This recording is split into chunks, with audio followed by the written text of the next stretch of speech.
안녕하세요. 오늘 저희가 함께 좀 깊이 들여다볼 이야기는요.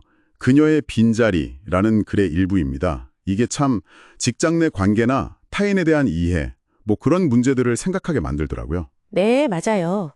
특히 그 양심의 무게라는 부분도 상당히 인상 깊었고요. 이야기는 주인공 염과장으로 시작해요. 평소에 자신을 좀 힘들게 했던 팀장이 있잖아요. 네네. 그 팀장이 회사를 떠난다는 소식을 듣고 솔직히 좀 안도감을 느껴요.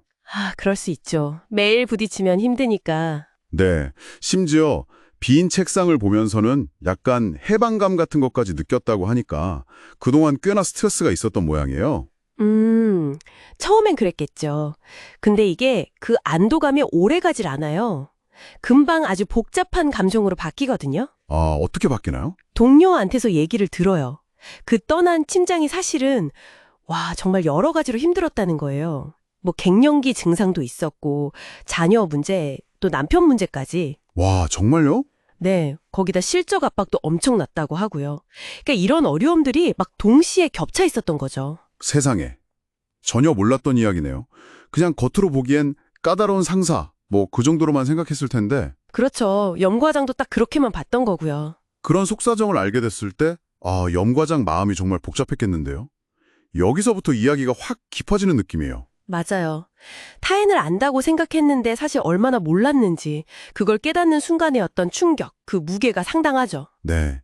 초반 감정을 좀 더 보면 염과장이 팀장 퇴사 소식 듣고 속 시원함까지 느꼈다고 했잖아요. 네.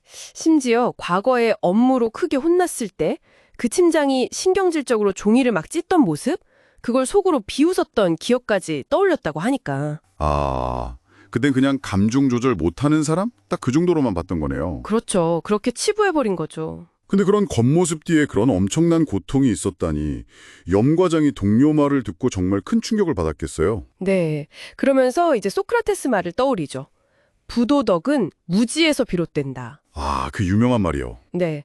혹시 내가 그 팀장의 고통을 전혀 헤아리려고 하지 않았던 거, 그 무지함 때문에 결국 팀장을 함부로 판단하고 미워했던 거 아닌가? 그게 부도덕 아니었을까? 이렇게 생각하게 되는 거죠. 와, 정말 깊은 성찰인데요. 바로 그 지점이에요. 이 깨달음이 염과장을 더 깊은 생각으로 끌고 가요.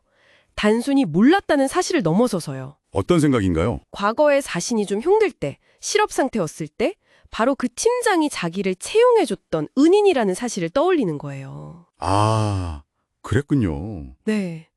처음엔 분명 감사한 마음이 있었을 텐데 어느새 그건 다 잊어버리고 미워하고 심지어 비웃기까지 했던 자신을 돌아보게 된 거죠. 와, 듣고 보니까 단순히 미안함 정도가 아니라 이건 뭐랄까 좀 깊은 죄책감이 들 수밖에 없겠네요. 그렇죠.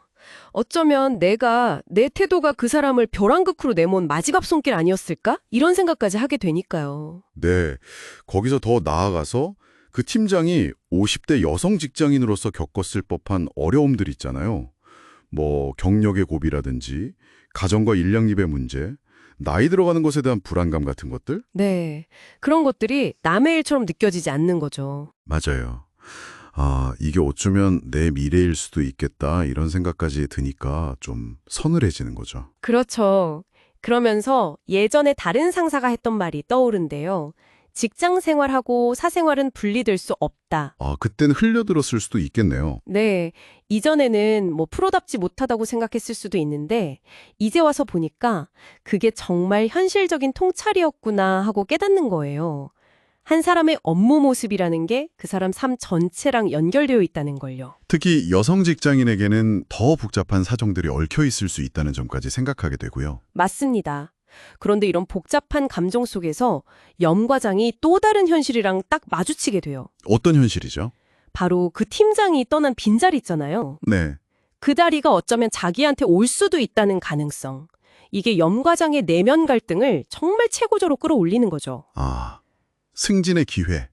하지만 동시에 그 자리가 가진 무게가 느껴지는 거군요. 정확해요. 승진이라는 어떤 달콤한 기회가 눈앞에 보이는데 동시에 그 자리가 방금 전까지 한 사람이 정말 온 힘을 다해서 버티다가 결국 무너져 내린 그런 고통의 자리였다는 사실이 양심을 막 짓누르는 거예요. 그렇죠. 단순한 자리가 아닌 거죠. 네. 그냥 직위 상승이 아니라 거기엔 그 전임자가 겪었던 시간, 감정, 고통, 그리고 어쩌면 내가 앞으로 짊어져야 할지도 모를 또 다른 종류의 무게까지 다 느껴지는 거예요. 이야, 정말 딜레마네요. 그럼 염 과장은 스스로에게 묻게 되겠군요.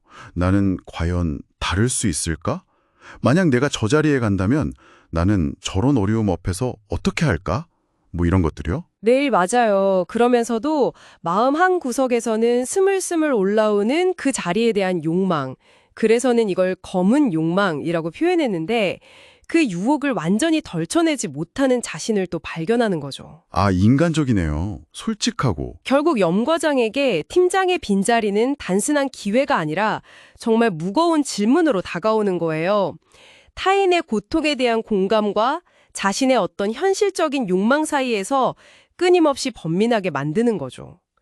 자신의 무지가 어떤 결과를 낳았는지 통감하면서 그 무게를 안고 가야 하는. 이 이야기가 우리에게도 참 많은 걸 생각하게 하는 것 같아요.